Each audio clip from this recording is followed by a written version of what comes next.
Hi everyone.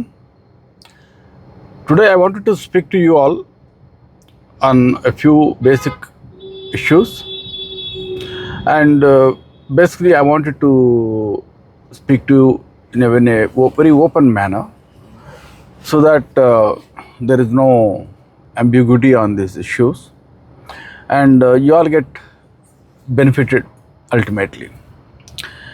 As a Shaktipat Guru, it is my duty to convey the concept, and it is the duty of the disciples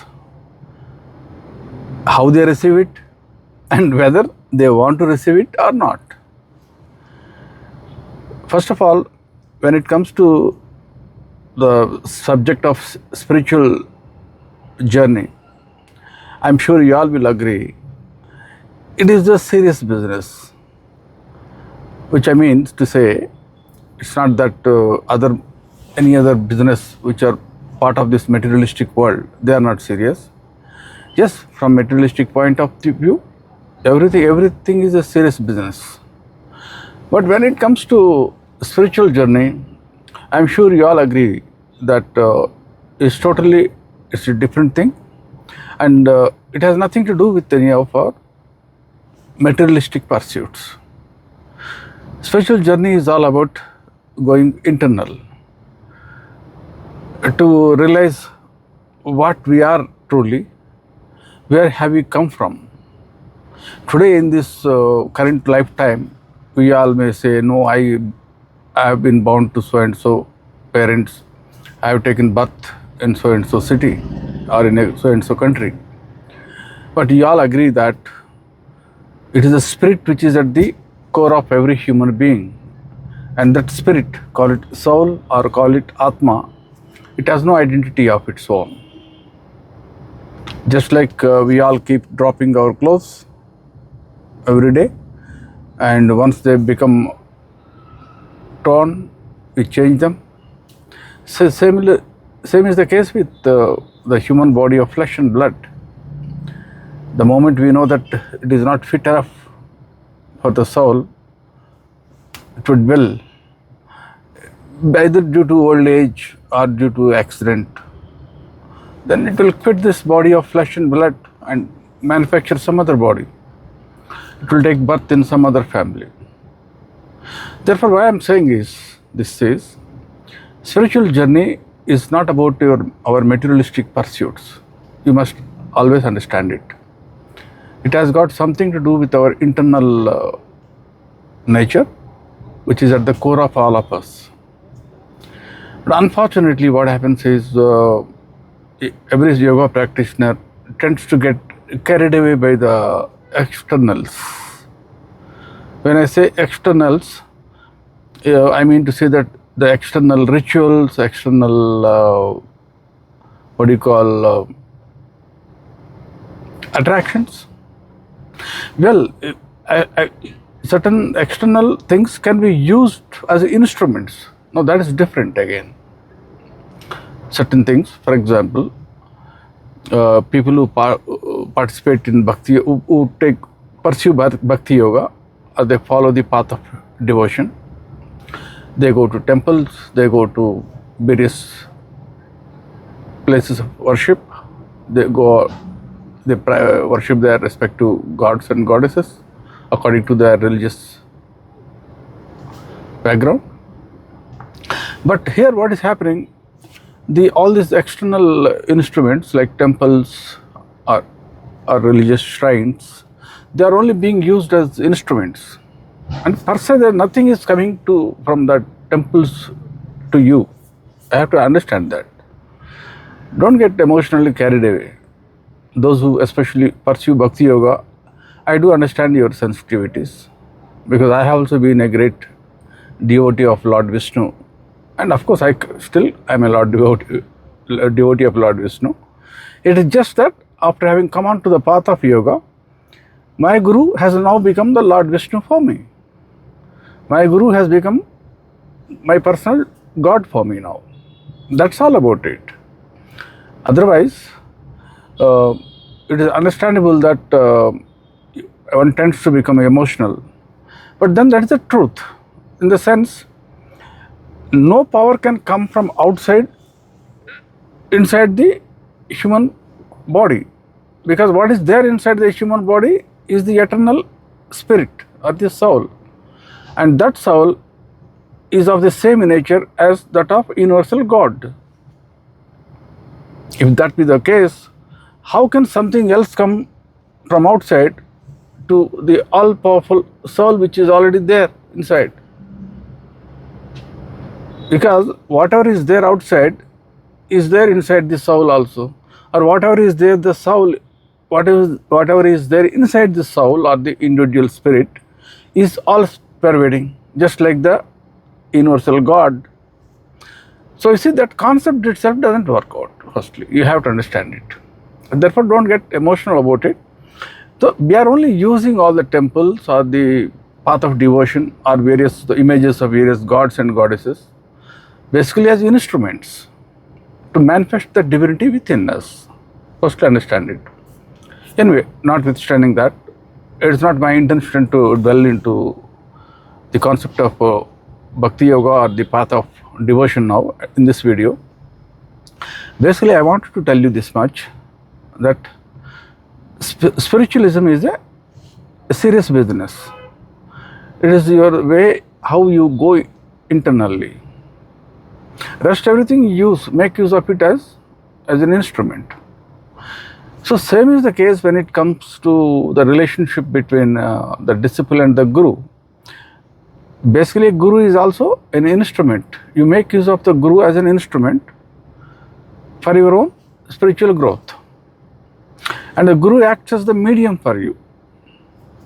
But however, the one thing which is constant, and it appears to be a kind of a cosmic constant, or rather a universal constant, that the spirit, individual spirit, can only merge with this universal spirit through a medium only. It can't jump directly into the ocean. I mean, a droplet of water can't jump directly into the ocean. It needs a medium. So here what happens? A guru happens to be that medium here. First, you need to understand the concept. When you say guru, we are talking about that universal God only in the role of a guru. Now we are worshipping the same universal God. However, imagining him to be a teacher or a guru. He is no longer that mysterious God or goddess who is performing all supernatural miracles and all that. You are worshipping that same divine in the form of your a guru, in his role as a guru here. So now for that, you can't pick up a guru from the history books. You pick up any great sage and say that no, I will take it as him as my guru. So therefore, I worship God as guru. But by picking up one great sage from the history books as my guru, yeah, obviously the entire mankind will go in for the best among the sages. You would like to start, the humankind will start debating who is the best sage to be a guru. Maybe everyone will straight away jump. If you go into the ancient Sanskrit text, you will all straight away hook on to Lord Dakshinamurti, the first guru of the mankind. Lord Dakshinamurti is none other than Lord Shiva only. So everyone wants Lord Shiva as my guru.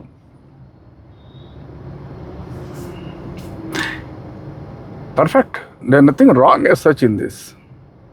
But the only thing is, there is a mechanism which has been laid out. There is a mechanism has been laid out, and the world in which we live, it survives or it is sustained in a certain fashion. For example, if you see the food, Like you can ask the God for food. God, give me food. Yeah, God can give food. God has got all the power. But then there is a procedure has been laid out here. How? There is something known as world system. In the center of the world system is one sun, who is essentially a star, and the sunlight is illuminating all the planets. And on the planet Earth, plants manufacture food directly from the sunlight, and plants grow up. These plants are eaten by some animals, we call them as herbivores, and herbivores are eaten by carnivores, meat-eating animals. So there is a chain, food chain, basically. And human being, yeah, he is most welcome to eat whatever he wants. Maybe he will eat everything, given an opportunity. So basically, a procedure has been laid out. In the nature, a procedure has been laid out. Otherwise, you can directly manufacture food. So same is the case with everything in this world. God has manifested in this world in the form of a particular, in a particular design. Now you tell me, who is supposed to be the divine doctor? I think the sage Dhanvantari or Ashwinis, or I think, there are some celestial doctors which we all worship in Sanskrit texts. Now if someone falls sick, now you say, now I want that celestial doctor. Or you will say, I want this, you want to construct your house. You say, I want the celestial architect. Celestial architect, Vishwakarma. Lord Vishwakarma, basically God as the architect. It is a divine architect. So for you, whatever house you want to construct, you don't need sage Vishwakarma as your architect. For a small house, humble house which you are planning to construct, you don't need that. God doesn't need to manifest for you as Vishwakarma to construct your house. A simple engineer will do. Or maybe an engineering firm, it will do. Similarly, if you are falling sick, you don't need the divine celestial doctor to manifest, or God to manifest in front of you as a doctor and operate upon you. Maybe a simple surgeon will do, right? Similarly, you want to learn it as a baby, you want, it needs to get educated.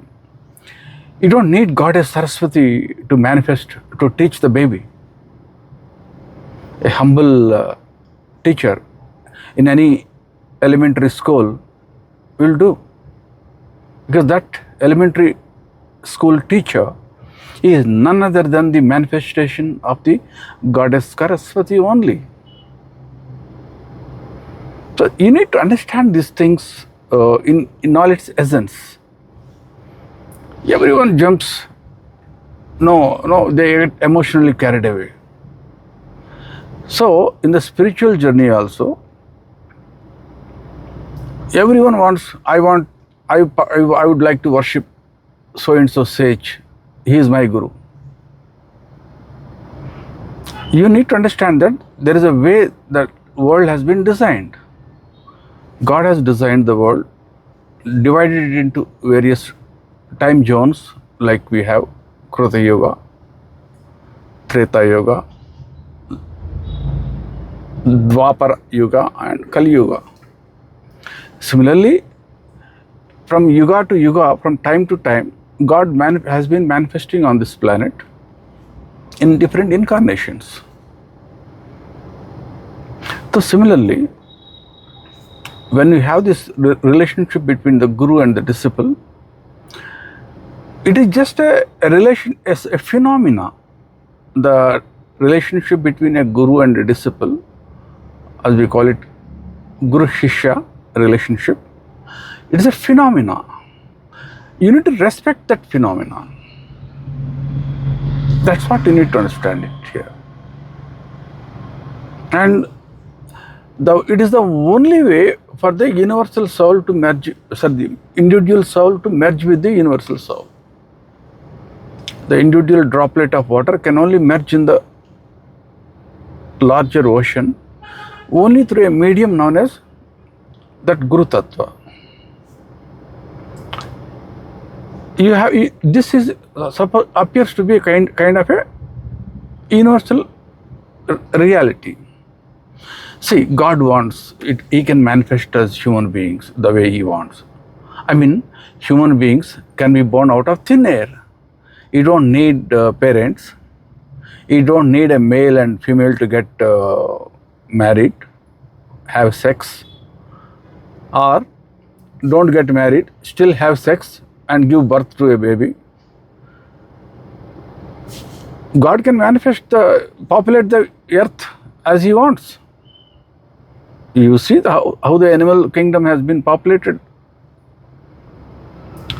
but not necessarily again. God can even manifest all the animals out of thin air. God can manifest all these plants out of thin air. You don't need to follow the design or the procedure of a nature. You may say, why have 24 hours in a day? Why should earth rotate on its axis like a top which the children play? It keeps rotating on its axis once in 24 hours. Let it not rotate. And the sun keeps rotating around the sun also, giving rise to seasons. Let the earth not rotate around the sun. God wants, He can create the world system the way He wants. But fortunately or unfortunately, this is the way He has created this universe. So similarly, when we talk about the spiritual journey, let us be truthful to our heart. Don't we all pay our obeisance to the ultimate divine? Some gentlemen call Him God, call Him Almighty, call Him by whatever name you want. If at all you want to imagine Him to be a male, or if you want to imagine the divinity to be a female, imagine it to be a goddess or something. And remember, whether it is a god, whether it is a goddess, whether it is a gentleman, whether it is a lady, or it is just a supreme power, call it divinity, it is same for everyone across the board. Be truthful. Whether someone may be living in America, or someone may be living in Japan, someone may be living in India, God is same for everyone. It is a different thing that we try to understand Him in different languages, in different religions. As you all must be knowing, different religions have manifested on the planet, teaching the same truth. And originally those religions have been taught in their respective native languages. Later on, the languages got translated into other languages. For example, a religion has started in a particular land, in a particular native language. Later on, the teachings have been translated into other languages all over the world. But definitely, there is something known as God. There is something known as universal soul. And that universal soul is all-knowing, is constantly watching you. That means you can't separate out yourself from that universal God.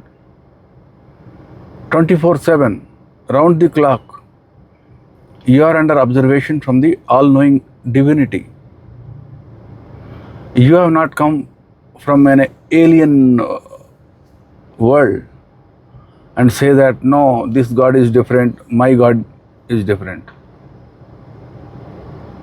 Because the divinity is universal. A God who belongs to our world system must be the same God which can be applied to some alien world. Only the way mechanism may be different, the languages may be different. So therefore, what I'm saying is, one needs to be truthful from the bottom of your heart. Especially in spiritual journeys, one needs to be very, very, very truthful. Because there's no choice for you for the cheating or deceit. Because the God knows instantly. When I say God, for a yoga practitioner, it means the Guru Tattva. It is not the human Guru which we are talking about here. I hope you are not getting confused here. It's the concept of Guru Tattva. You can't cheat that Guru Tattva.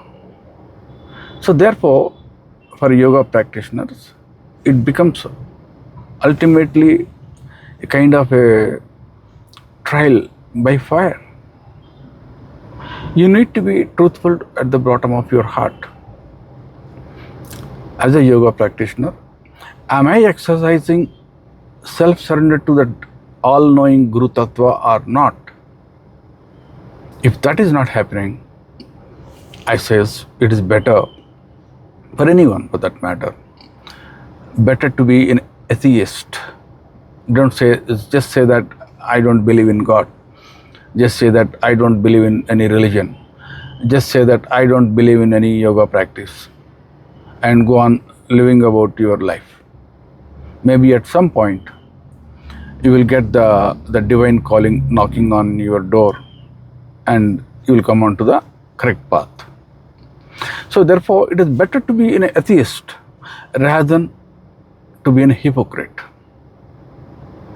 And on one side, we all accept that there is something known as universal God, divinity. Self-surrender needs to be exercised. Without that self-surrender to the universal soul, what spiritual journey are we talking about? It becomes a childish talk. Without that seriousness from the bottom of heart, when we say that we want to pursue God, but no, we don't want to exercise any self-surrender to Him. That means basically humanity wants to make use of God as if someone who distributes all candies. God, give me this, give me that, give me all these goodies of life. Why should God give you all this? You tell me. Be practical. Means if God gives you money, then only He is God. If God is not giving you money, He is no God. That's what you want to say that. Without realizing that your very existence is nothing but because of the God only there. It becomes a childish talk. God, I have been struggling this hard. You haven't given me anything. What about all your karma which you have accumulated? Who is going to eat those fruits of those bad karma which has been accumulated? Be practical. Today, people say, I have been struggling a lot. I have struggled a lot in life. But God is merciless. Why should God? What God has got to do with your stupid karma? You have accumulated your own karma. And you are now blaming God. So, from that point, be practical, be brave. God has got nothing to do with your karma. Whatever a human being is undergoing, or whatever consequences he is undergoing, it is his own actions. Yes, God has given you a way out. If you want to come out of this Maya, worship Him through the concept known as Guru Tattva. Now, people don't want to do that. Guru Tattva, you just keep the Guru Tattva aside. Now, that concept itself is that throwing it aside. Now, you want to pursue everything else. How will it work now? For example, you have a fever, I have given you paracetamol tablet. You don't want to take the tablet inside your mouth. You kept it aside on the table. Now you are trying to study the paracetamol. how it has been manufactured. And you want studying the books, how paracetamol is going to work inside the body. What you are doing everything else other than the actual thing to be done, to take that paracetamol tablet. So understand what I am trying to say here. All these things which this world is attracting you towards, they are not going to really be of any benefit to you. Ultimately, you get benefited by only one thing alone: your self-surrender to the divine. Your own self-surrender to the divine, which means Guru Tattva here. When you are on the path of yoga system, that physical Guru or same God in which physical form become a medium for you, to that Guru Tattva you exercise self-surrender and you are free. As far as you are concerned, your work is done. People, unfortunately, they don't do that. We keep seeing the day-to-day, the yoga practitioners. People keep criticizing the Guru only. What Guru has done? The Guru has only become a medium for giving you initiation into a particular yoga system. Now, instead of exercising self-surrender to the Guru, you focus on what kind of dress Guru is wearing, how Guru is behaving, what kind of food Guru is eating. What have you got to do with Guru? Just like what have you got to do with God? In our ancient texts, if you see, God has got different roles. We have so many gods and goddesses. Some gods are, you can say, goddesses and gods. They're pure vegetarian. Some are non-vegetarian. Some behave in a very pleasant way. Some behave in a very ferocious way. Baba, what have you got to do with the gods and goddesses? How they behave? What food they eat? When you are come onto the path of yoga system, same is the case with the Guru also. That focus, always keep that focus on without drifting or deviating. Rest you do anything else you want.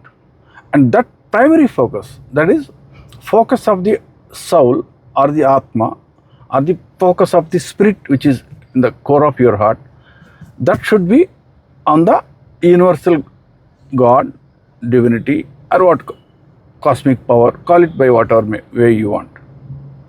And if you happen to be a yoga practitioner, it acquires the name of Guru Tattva. Your human Guru who has given you the initiation. So this you need to remember. Let not your mind drift away from the concept of Guru or the Guru Tattva. For example, if you look at me, whatever I do, it is for my own moksha. And I get my moksha only by focusing my mind on my Guru, His Holiness late Swami Sahajananda Tirtha, who passed away in the year 2022. So as long as my mind is focused on my Guru, everything else is sorted out.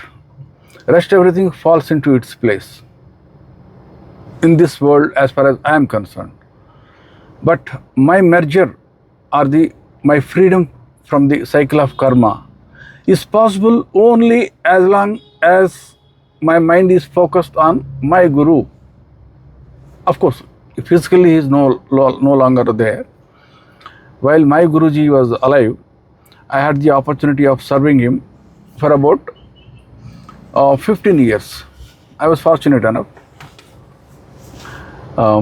My Guruji was alive for 15 years after I have taken Shaktipat initiation in the year 2007.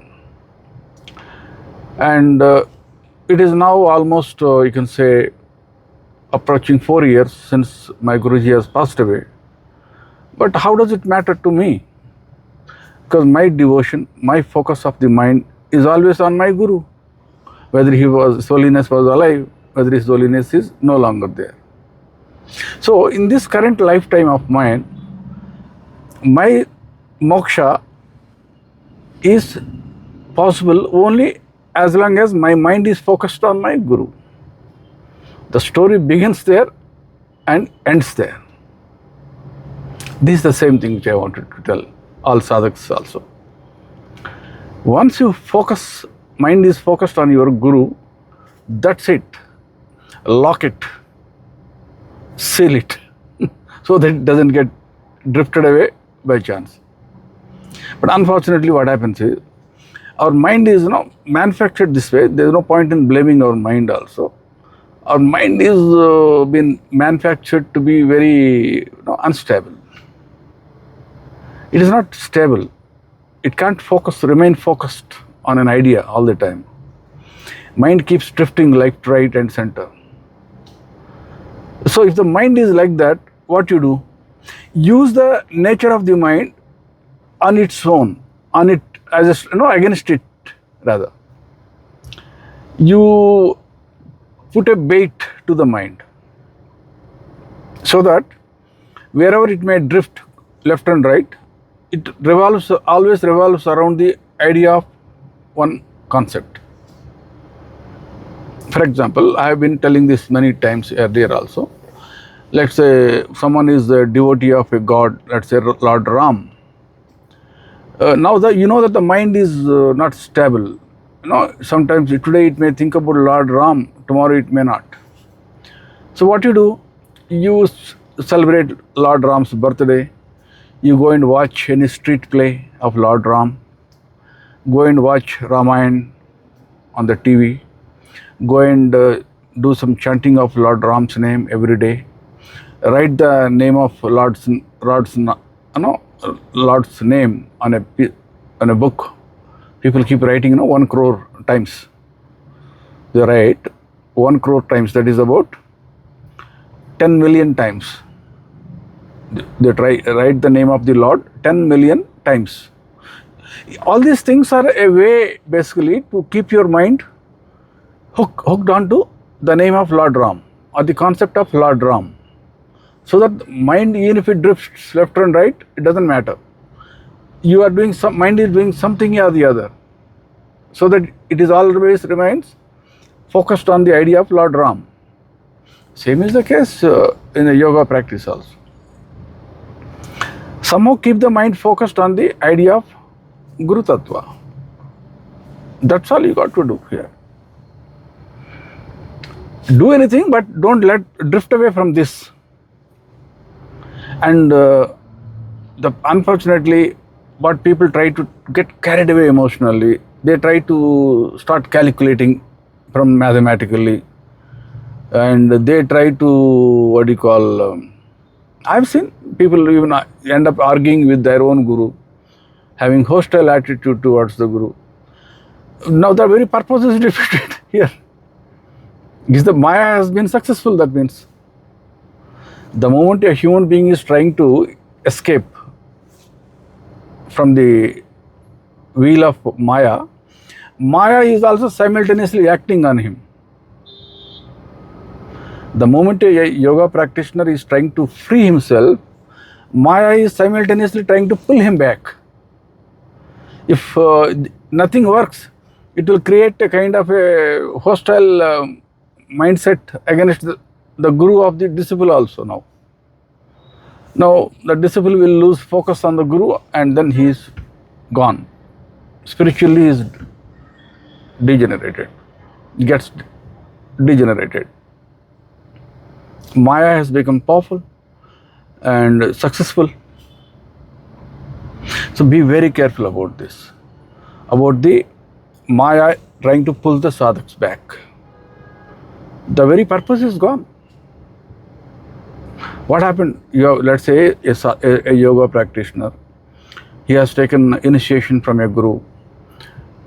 He has spent long years practicing that particular yoga system. Finally, Maya has overtaken him. His mind got corrupted. He has started even losing focus on the guru. So much so that mind started thinking that it can manage the things on its own. Mind started realizing that it doesn't need the help of Guru any longer. That means Maya has become successful now. The yoga practitioner has gone. Be very, very careful about this. That's all the trick lies here. Why think that out of 100 people, majority percentage, they don't make it till the end? Because Maya overtakes them. So you have to be very careful about this. So this is what I wanted to tell all sadhaks basically today, as a matter of fact. Because I have seen many of the sadhaks, they keep getting drifted away. I really feel pity about them, really. I feel sad about it. Of course, there's nothing which can be done. Ultimately, they have to take a call. Because as a spiritual guru, I can only drag a horse up to the pot of water. Ultimately, it is the horse which needs to drink the water. Right? So, my aim is only trying to discern the things, explain the things, the subtle aspects of yoga practice. Rest, it depends upon the yoga practitioners, how they would like to understand and implement the thing. But be very careful. That's what I want to tell you, because one mistake you make, all time is now wasted out. The amount of effort you have put in is all gone for a waste.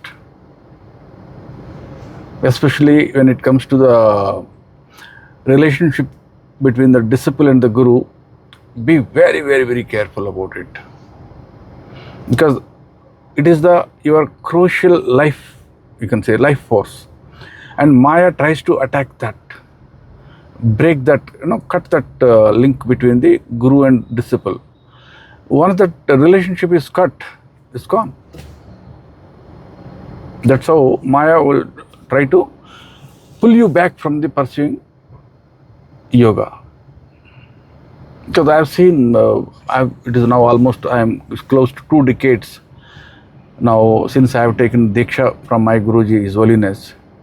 And nearly for the last 20 years, I have seen so many of my own Guru Bhai and Guru Behan who have been taken initiation from my own Guruji. That means my fellow yoga practitioners, my fellow sadhaks. I know how serious they used to be once upon a time. But today, when I see them, they all have drifted. Most of them have drifted away.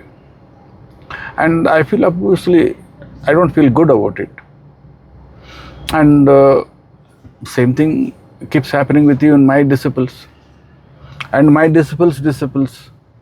And their disciples. As you all must be aware, now I have 3 generations of disciples after me. 3 generations of disciples. I keep seeing them. And of course, it's understandable. These things do happen. And all that I can do, I can only keep educating you all about the subtle aspects of the yoga practice. Otherwise, Maya is going to overtake you. It's going to finish you off. Just like you're trying to throw something into the air, the Mother Earth is going to trying to pull it down. Similarly, a yoga practitioner trying to free himself, and the Maya is trying to pull him back. As such, naturally that phenomena is happening. In such a scenario, what about the egoism of the sadhak? Now the egoism is also if it plays up. Now one is Maya is trying to pull him, another is the ego is also giving the boost. He is drifted away from the that focus is gone from the Guru. Today you see so many people, I've seen even in various ashrams of the country, around the country, people trying to become head of the ashram, they become Swamijis, or they head the ashrams in different capacities. And they are all lost in the daily administration of the ashram. They get into the politics. And the fundamental purpose for which they come onto the path of yoga decades ago, that is gone, wasted out. They lost focus on their Guru. They may be worshipping the Guru every day in the evening, by lighting the lamp and doing the arati. But their mind is already lost in the politics of the ashram, on the various quarrels with the fellow yoga practitioners, fellow disciples. Is it what you want? If you ask me, for example, personally, what do I want in my life? It is already nearly 20 years since I have taken initiation from my Guruji. Maximum I may live for another 20 years, if I am lucky. If I am lucky. Maybe I might live for another 20 maximum, or may not be even that. Anytime I might die. What will happen to my gross body of flesh and blood after I die? I'll just throw it. It has to be thrown here only. The spirit which is there at the core of my heart, it is that spirit which is going to leave this body of gross body. Now I have to leave everything behind. Let's say my disciples, disciples, that is my grand disciples, and the disciples of my grand disciples. I'm going to leave, I have to leave everyone behind. My name will become just a memory, maybe, at the best. Personally, I will not even remember once I quit this body of, gross body of flesh and blood. Do I remember my past life? I must have been born somewhere. Do you all remember your past life?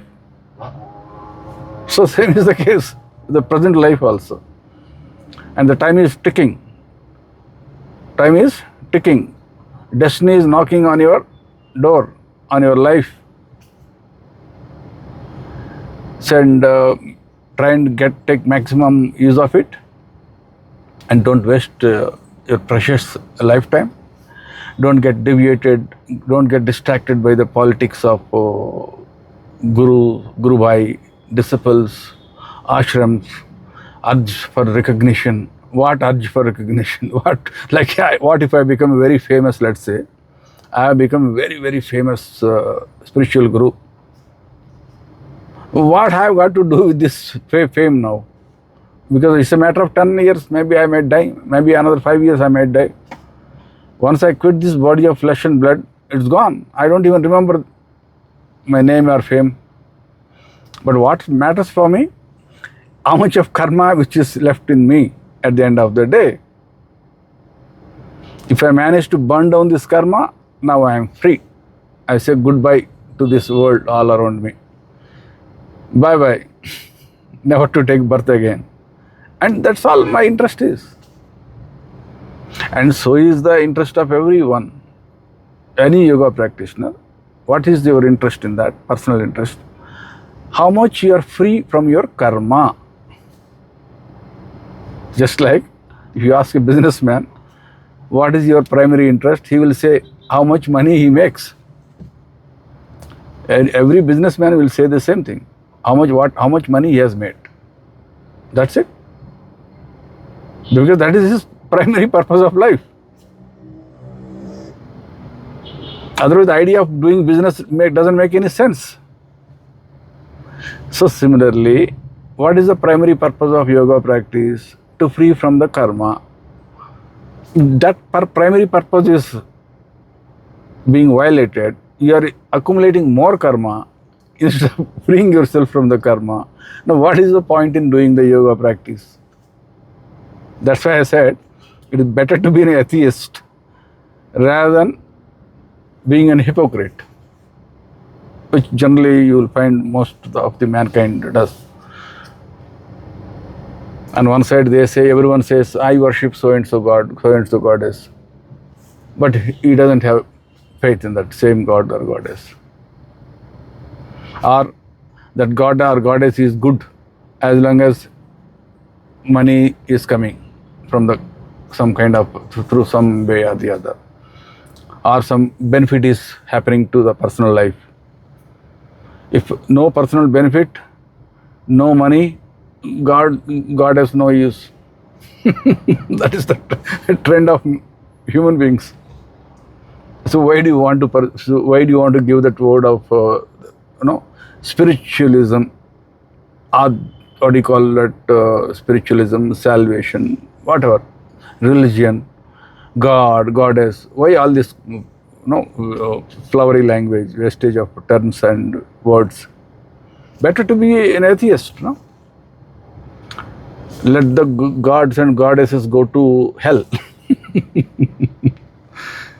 You focus on yourself. Forget about religion. Forget about yoga systems.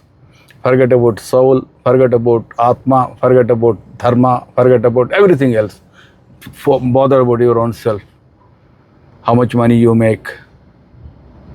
How much you enjoy. As long as your body permits. Of course, now even if you give me all money in the world, I can't eat really, enjoy my food because I can't digest it any longer. That is a different thing. But then you focus on that, if that's what you want. Why bother about all the yoga practice, spiritualism? Why all these big, big words? Don't be a hypocrite.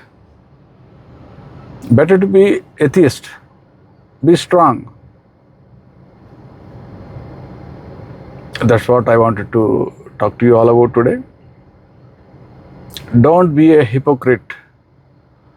Better to be an atheist. Or if you want to pursue spiritualism, be brave.